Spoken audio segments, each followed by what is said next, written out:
Hola, bienvenidos a estos 1800 segundos de noticias. Qué bueno que ustedes están ahí, qué bueno que podemos compartir esta hora completa de información y entrevistas. Hoy recibimos en nuestros estudios a varios invitados con temas súper interesantes. Recibimos de Ado Fintech a su vicepresidente Jorge Mancebo y también su tesorera Margarita Mejía. Con ellos vamos a hablar sobre finanzas y tecnología, además de un evento súper interesante que van a llevar a cabo en el Dominican Fiesta el 11 y 12 de septiembre. También hablemos de comunicación estratégica, porque nos visita Seinet Sánchez. Con ella hablamos de una obra súper interesante que se hizo basada en una tesis que investiga el tiempo de la pandemia y la participación de las Fuerzas Armadas. La doctora Teodora Castro está con nosotros, con ellas hablamos de sus consejos a empleados y empleadores y el tema de hoy me parece súper interesante para que ustedes lo tomen en cuenta. La supervisión de las empresas no siempre es mala, pero si usted no cumple con las leyes, sencillamente usted puede terminar con el cierre de su empresa y pérdidas económicas. Esto y mucho más en 1800 segundos. Quédese ahí, que regresamos enseguida después de la pausa.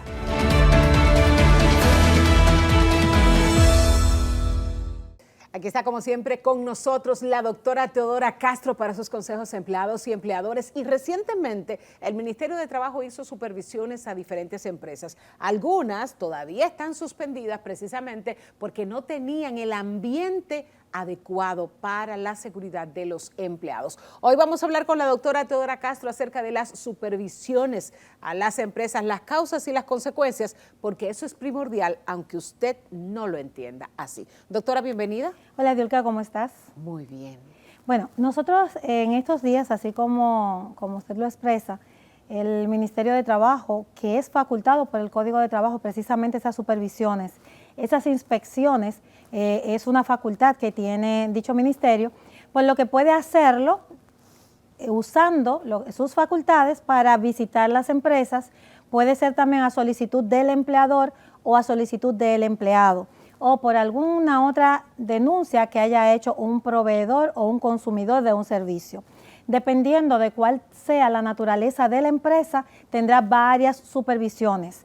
Por ejemplo, un restaurante va a tener la supervisión básica, porque todas las empresas privadas tienen la supervisión del Ministerio de Trabajo, pero tiene también supervisión de salud pública, de medio ambiente, de otras instituciones que tienen facultad para hacerlo. Y como habíamos dicho, todo ello puede ser a solicitud de terceros, por ruidos, porque, por ejemplo, el medio ambiente esté siendo afectado por ese establecimiento, como se trata, por ejemplo, de discotecas y todo esto, que se le establecen horarios y lugares donde van a estar establecidos.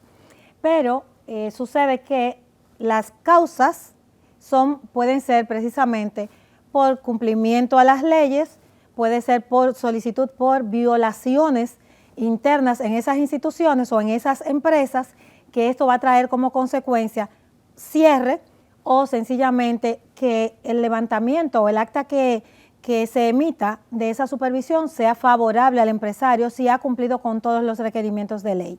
O sea, no necesariamente cuando le llega un supervisor o un inspector a su empresa se asuste. No necesariamente tiene que ser una denuncia, puede ser de rutina. Esos ministerios o esas instituciones tienen la facultad de visitarlo a usted cuantas veces ellos lo estimen o que la ley se lo permita, sin necesidad de que haya sido a requerimiento de terceros o por algún tipo de violación. Deben estar debidamente identificados y por qué. Esto es a los ministerios, a esas instituciones supervisoras o que mandan inspectores. A veces van mal vestidos, o sea, no vestidos adecuadamente, por lo que pueden ser incluso confundidos, ¿no?, con algún delincuente, con un tercero que pudiera hacer la competencia. Ahora, déjeme decirle algo. Si usted lleva su carnet o debe llevar también ese inspector o supervisor a la empresa una carta que lo faculta para que vaya y haga esa supervisión. Un supervisor no puede ir medalaganariamente entrar a una empresa sin tener la autorización de la institución para que vaya. Por lo general, ellos les van a presentar una carta donde ellos están asignados a hacer esa supervisión. Cuando llegue a recursos humanos, un inspector, un supervisor supuesto, hasta que pueda entonces confirmar que sí es un inspector y de qué institución va, para evitar que haya intromisiones en la empresa de personas que puedan vulnerar la seguridad. Si de eso se trata, es la seguridad de la empresa lo que se está aquí salvaguardando. Doctora, ¿y tiene la prerrogativa la empresa de decir no quiero que usted tenga acceso a mis instalaciones? Si no está debidamente identificado, puede prohibírselo. O sea, todo inspector o supervisor debe llevar la carta de asignación. O sea, sabe que todas esas instituciones tienen, por ejemplo, el Ministerio de Trabajo tiene varios inspectores. Un inspector, porque le pareció o porque tenga algún tipo de interés particular, no puede ir allí a irrumpir en una empresa si no fue asignado por la institución. Por lo general es asignado y lleva una carta firmada de la institución y presentada allá a Recursos Humanos o a atención al cliente si es la persona que lo va a recibir en la empresa. Importante eso para que no hayan intromisiones que no indeseables en la empresa. Y por ejemplo, hay algunas empresas que pudieran recibir algún supervisor así de golpe, sin previo aviso, porque, bueno, hay algunas a las que no se le puede avisar porque arreglan todo para que se vea de alguna manera en orden, aunque no sea esa la realidad. Pero puede alguien llegar de golpe, mire, tenga mi carta, yo soy supervisor y quiero ahora mismo entrar a su empresa. Por lo general le salen de golpe.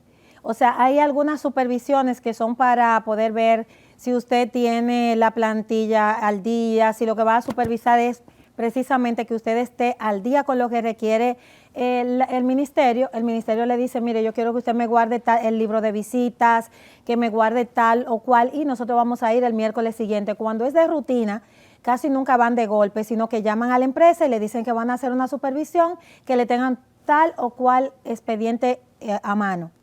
Pero cuando es, por ejemplo, que se ha dicho que no se está cumpliendo o sencillamente esa empresa tiene mucho funcionando y no está registrada en el Ministerio de Trabajo, es posible que se le presenten para darle un primer aviso de que tienen que ponerse al día en el cumplimiento de sus funciones, de los requisitos legales, y ya una segunda visita ya es para suspender o hacer algún tipo de tomar algún tipo de medida. ¿Cómo pueden las empresas evitar esto y los empresarios prevenir que una situación como esa se le presente y les afecte? Cumpliendo con las leyes y teniendo también todo lo que tiene que ver con los empleados al día. Porque a veces el inspector va a ver si todo está en orden con respecto a la ley, pero puede descubrir que hay violaciones a empleados, por ejemplo, de vacaciones, de horas extras, no pago de horas extras, o porque se le han violado algunas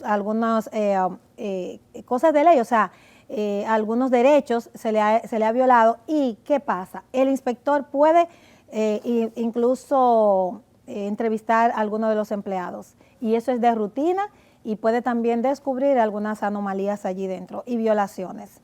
Por eso el resultado de una visita incluso de rutina puede salir allí el cierre de la empresa. Doctora, ahora para cerrar, que hablemos de las consecuencias. Recientemente estuve en una conversación con el ministro de Trabajo y hablaba de una de las mayores quejas ahí, que las multas son multas prácticamente simbólicas y que muchas veces los empresarios pueden incluso obviar algún tipo de regla porque al final se ahorran en esa, digamos en esa obviedad, se ahorran lo que pudieran pagar frente a una multa. Entonces, ahora que se va a revisar y que se va a conocer la propuesta de reforma al Código de Trabajo, precisamente esas son cosas que se van a chequear. Entonces, pregunto, las consecuencias en este momento, ¿vale la pena correr el riesgo? Sí, vale la pena. O sea, para el empresario. Aclare, no, yo digo, si vale la pena correr el riesgo, porque al final, si te dan una multa de 50 pesos y tú te estás ahorrando 10,000, entonces es un incentivo para que la gente violente las reglas. Lo que pasa es que un rosario de multas, aunque sea de 50 pesos, puede llevar consigo el cierre de su empresa en un momento dado, o de demandas escalonadas por parte de los empleados que se van a dar cuenta que se están incumpliendo las leyes y que puede ganar sus prestaciones laborales. Imagínese usted que usted tiene 20 años dentro de una empresa y en un levantamiento de un acta, que el inspector hace, usted tiene acceso, usted puede saber qué violaciones contenía esa acta Y al usted darse cuenta que se están violando los derechos de los empleados, de seguridad y todo esto, usted puede dimitir de la empresa y tiene allí toda su cesantía y tiene daños y perjuicios y todo esto.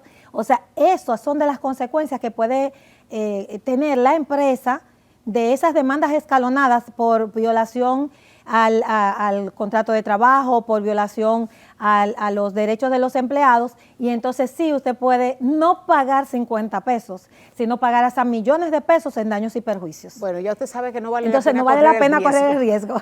Claro. Doctora, que no. ¿dónde la gente le puede localizar? Nosotros estamos en nuestra oficina física en la calle El Conde 359, local 12A de la Plaza Lombas, en los teléfonos 809-880-7062, 809-682-2965 y en todas las redes sociales. Recuerden que pueden hacer sus preguntas y nosotros gentilmente y gratis se las contestamos. Muchísimas gracias, doctora Teodora Castro. Hacemos una pausa. Cuando regresemos hablaremos de inversiones, así es que quédese con nosotros.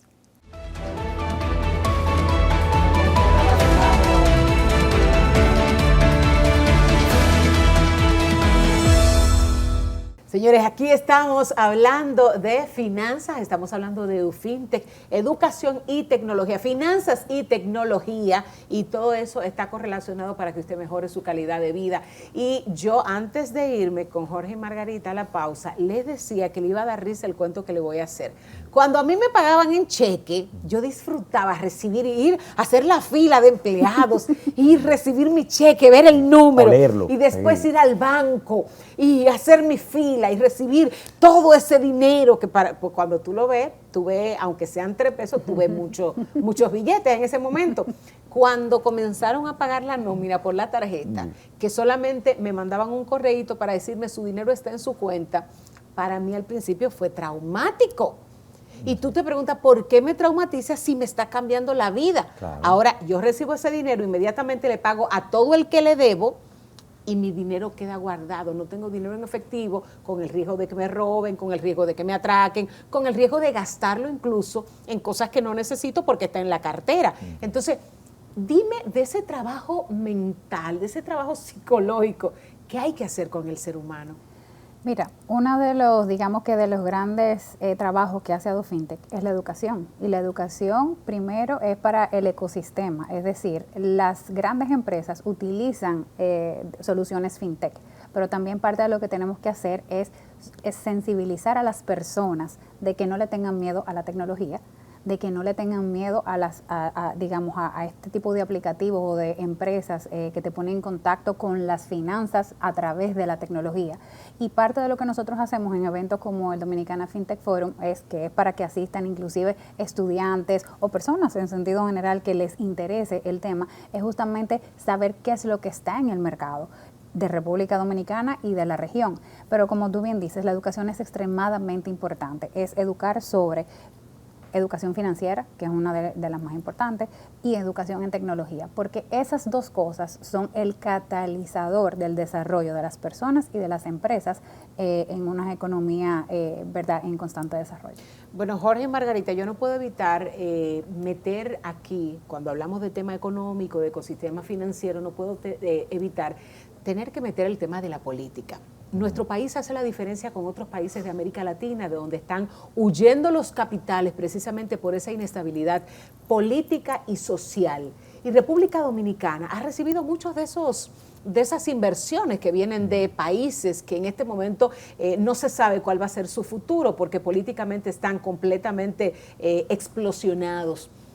¿Cuáles son esos beneficios que representa para la República Dominicana la estabilidad, no solamente en el sector privado, la estabilidad en el sector público, la estabilidad social? En sentido general, pienso que lo primero es que se vuelve un parque de juegos súper interesante para este desarrollo de empresas fintech. Justamente estábamos conversando ahora de qué hace de República Dominicana un país en el cual se esté desarrollando de esta manera el ecosistema fintech. Y eso es parte de, cuando tú tienes digamos que un estado que está en constante crecimiento, uno de los mayores crecimientos económicos de la región, en donde la relación que existe en asociaciones como la nuestra con las instituciones reguladoras, como hablábamos, con el Banco Central, con ABA, con todo este tipo de instituciones, superintendencia de bancos, superintendencia de seguros, etcétera, etcétera. Lo que tú creas es un ambiente de colaboración en donde los capitales de República República Dominicana y extranjeros entienden que se puede trabajar. Y eso es una de las cosas que promueve.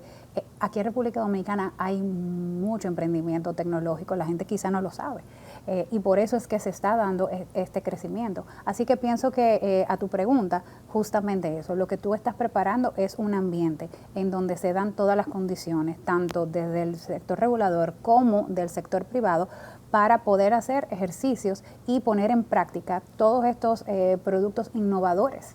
Así que eso apoya. ¿Qué tendremos en el Dominican Fiesta para el que sabe de finanzas, el gurú, y también para la diulca que todavía está en un proceso de aprendizaje? Sí. En el Dominicana FinTech Forum, que va a ser el 11 y 12 de septiembre en el Hotel Real Intercontinental, vamos a hablar, y los asistentes van a poder participar de paneles, conferencias, foros muy interesantes que van a tener conferencistas que vienen de fuera, vamos a traer conferencistas internacionales y vamos a tener también mucha gente del mercado de acá, del mercado local. Vamos a hablar de finanzas personales, vamos a hablar de todo el tema del rol de los subagentes bancarios como elementos de inclusión financiera, vamos a hablar de remesas digitales, vamos a hablar de pagos digitales, en todo el desarrollo de los pagos digitales en toda la región. Entonces vamos a hablar de temas, vamos a hablar de Insurtech, que es otra vertical importante que tenemos, que es todo el tema de seguros tecnológicos, que también ayuda mucho a la bancarización y a la inclusión financiera. Entonces vamos a tener temas y por supuesto todo lo que tiene que ver con nuevas tendencias tecnológicas, estas nuevas tecnologías emergentes del mundo fintech también las vamos a estar presentando. Hablaremos de Bitcoin y todo eso. Vamos a hablar de blockchain, que es obviamente la tecnología detrás del blockchain. Del Bitcoin, sí, también. Bueno, recuerden el llamado que hizo el superintendente de banco, ojo con eso. Bueno, ustedes yo me imagino que estarán preguntándose cómo puedo participar. Así que respóndale a la gente. Sí, es muy fácil. Pueden entrar a la página de AdoFintech, adofintech.org. Ahí están. Y en el Dominicana FinTech Forum también pueden buscar en Google Dominicana FinTech Forum y ahí pueden acceder. Yo quería... ¿Pero eso tiene algún costo, Margarita? Sí. Entonces, exacto, y tenemos precios especiales para estudiantes también, o sea que está abierto y también hay paquetes para empresas. Cuando decía que podían entrar a la página de AdoFintech, es a comprar la boleta. Bueno, claro, pero también a informarse, usted puede, entre de primera mano, infórmese, pero compre la boleta. Sí, claro que sí, claro. Bueno, y ahí de paso se entera de toda esa cantidad de eventos que van a tener ahí dentro, los foros, las conversaciones y todo eso. Paneles. Va a estar, este año me promete una agenda muy, pero muy cargada de conocimiento, especialmente le estamos dando un enfoque académico / empresarial, corporativo, de negocios. O sea que va a estar muy bueno este año el Dominicana FinTech Forum. Bueno, ahí tiene que estar todo el mundo, estudiantes, pónganse en línea, que ustedes no saben si cuando lleguen ahí encontrarán primero algo que detone su creatividad en cualquiera de estos sectores innovadores, y a la gente que mueve el dinero, necesiten AdoFintech. Gracias a Jorge Mancebo y a Margarita Mejía. Jorge, vicepresidente de AdoFintech, y Margarita, tesorera. Ya usted sabe, entre a la página, compre su boleta y nos vemos allá. Hacemos una pausa en 1800 segundos, regresamos enseguida porque hablaremos de una obra que está en Cuesta, Centro del Libro, con Seinet Sánchez. No se vaya, quédese con nosotros.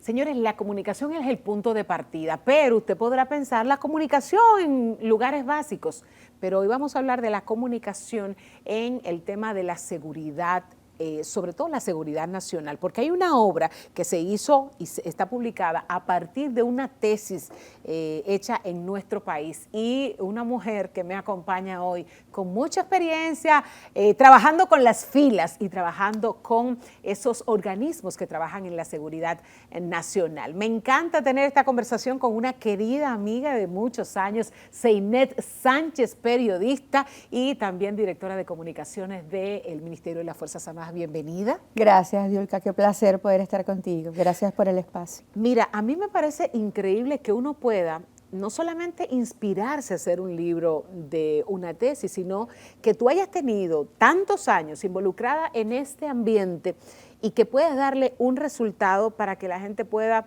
consultar. Háblame de este libro, Comunicación Estratégica para la Defensa y la Seguridad Nacional. Gracias, Diulka. Esa es una obra que contribuye a la bibliografía especializada en temas que demuestran la incidencia de la comunicación estratégica y cómo acompaña este proceso a las operaciones militares, en este caso para apoyar a las autoridades sanitarias en medio de una emergencia. Utilizamos la pandemia causada por la expansión del COVID-19 a nivel mundial como objeto de estudio para poder demostrar de manera científica cómo los militares, cómo las instituciones de seguridad pueden proteger a la población civil y utilizar este elemento para poder establecer una cercanía directa con la población al punto de salvarle la vida. ¿Qué podemos encontrar en esta edición? Esta edición 2024 tiene una cantidad increíble de páginas y está no solamente escrita de una manera fácil, digerible, sino también que tiene unos gráficos con los que tú te puedes situar en el contenido. Sí, es un aporte a la Universidad Nacional para la Defensa. Se realizó en una investigación que se extendió por unos 5 años. Entonces no solamente presenta cómo los militares trabajaron en medio de la pandemia, sino que ofrece un contexto sobre el origen y la evolución de las relaciones públicas en el seno de las instituciones militares. Y también refiere cómo el concepto de la comunicación estratégica, aunque no existe un consenso en la comunidad científica, cómo su aplicación en otros estamentos internacionales puede contribuir en misiones tan nobles como esta. Aparte de eso, hace una disección de cómo operan los equipos multidisciplinarios que manejan las comunicaciones institucionales, pero también las operaciones cívico-militares, que es una de las tareas fundamentales para poder aproximar a instituciones que aparentemente pareciera que fuesen muy herméticas, muy cerradas, pero son todo lo contrario, están abiertas a la población a la que constitucionalmente sirven. Hay un aspecto que a mí siempre me llama la atención. Muchas veces nosotros que estamos en las grandes ciudades pensamos que la seguridad se circunscribe a protegernos aquí dentro, no sé qué, y a quizá el desplazamiento de esas fuerzas en una ciudad, pero también hay un despliegue militar grande en zonas rurales, en zonas fronterizas específicamente. Cuéntame, porque ustedes también tienen un capítulo de viaje a la frontera en esos estudios. Sí, hay una serie de programas de capacitaciones que son abiertas, no solamente para los militares en diferentes rangos, y no solo nacionales, sino también extranjeros, sino que también estos cursos están a la disposición de los civiles, de los periodistas, de los actores que trabajan en las emergencias. Pero me voy más allá, Diulka. Los militares no solamente circunscriben sus funciones al ámbito de la seguridad, por ejemplo, fronteriza, sino que además apoyan las autoridades civiles en otras áreas. Allí vemos a militares que se han profesionalizado en el área de la medicina, en el área de la ingeniería. Tenemos abogados militares que trabajan desde la jurisdicción militar también y por supuesto inciden en otros casos. Y realmente en los últimos años los militares se han abocado a la tarea también de profesionalizarse y permear otros estamentos de la sociedad.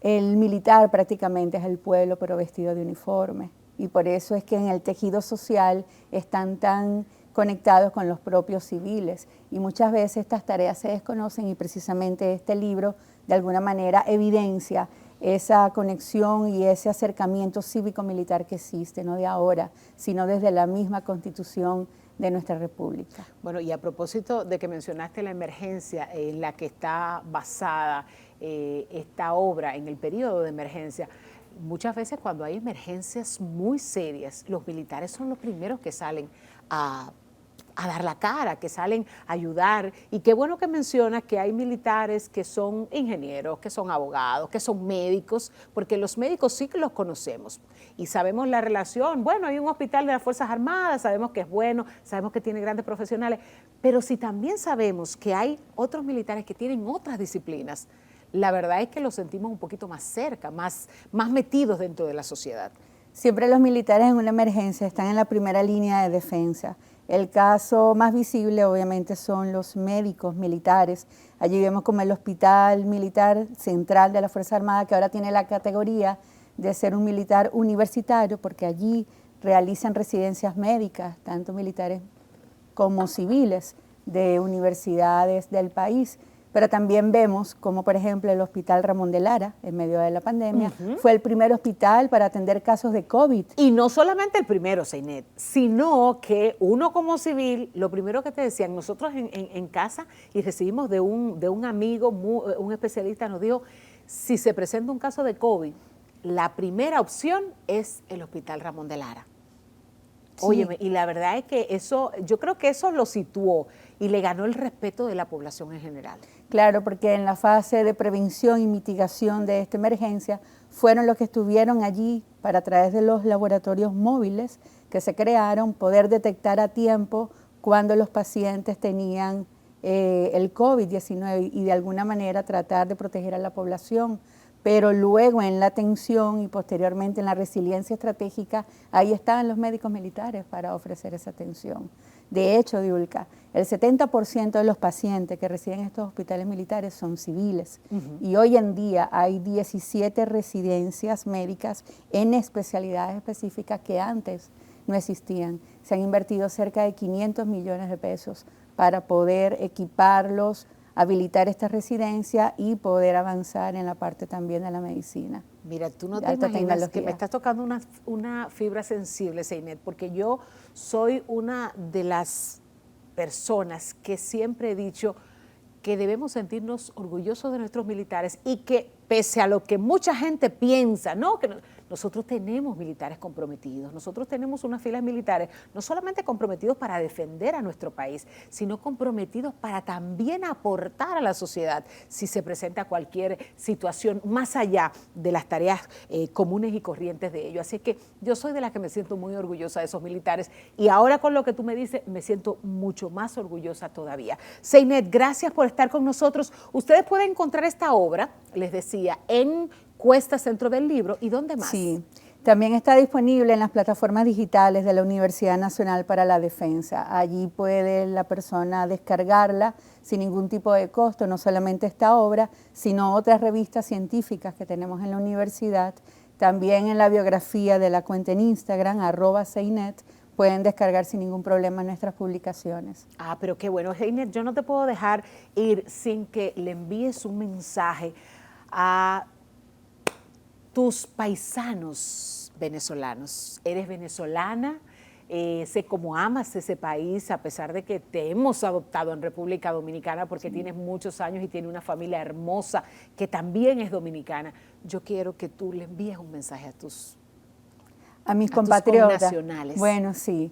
Yo pienso que Venezuela es una gran nación y no hay mal que por bien no venga. Muchas veces las situaciones difíciles nos hacen acercarnos más a Dios. Y cuando estamos más cerca de Dios, nos hacemos humildes, nos hacemos sabios, se nos moldea el carácter y sobre todo nos hace valientes en medio de las adversidades. Entonces pienso que esta es una valiosa oportunidad, lo que está ocurriendo en mi país, para que todos los venezolanos, sin ningún tema o más allá de las banderas políticas, podamos entender que los cambios vienen desde adentro inicialmente para poder transformar nuestras realidades hacia afuera. Y yo creo que en esta búsqueda se van a conseguir todas esas aspiraciones para contribuir con el desarrollo de nuestra nación y ser un ejemplo para el mundo. Como yo les digo todos los días, Ustedes no están solos, nosotros estamos aquí mandándole buenas vibras, deseándole lo mejor y sobre todo manteniendo el tema Venezuela vivo, que Venezuela no está sola y los venezolanos tampoco están solos. Gracias, Seinet Sánchez. Ya usted sabe, usted puede encontrar ese libro, Comunicación Estratégica para la Defensa y la Seguridad Nacional, Encuesta Centro del Libro, y también lo puede descargar desde la página web de las Fuerzas Armadas. Gracias a ustedes también por estar con nosotros. Si Dios lo permite, el próximo fin de semana aquí estaremos contando 1800 segundos más.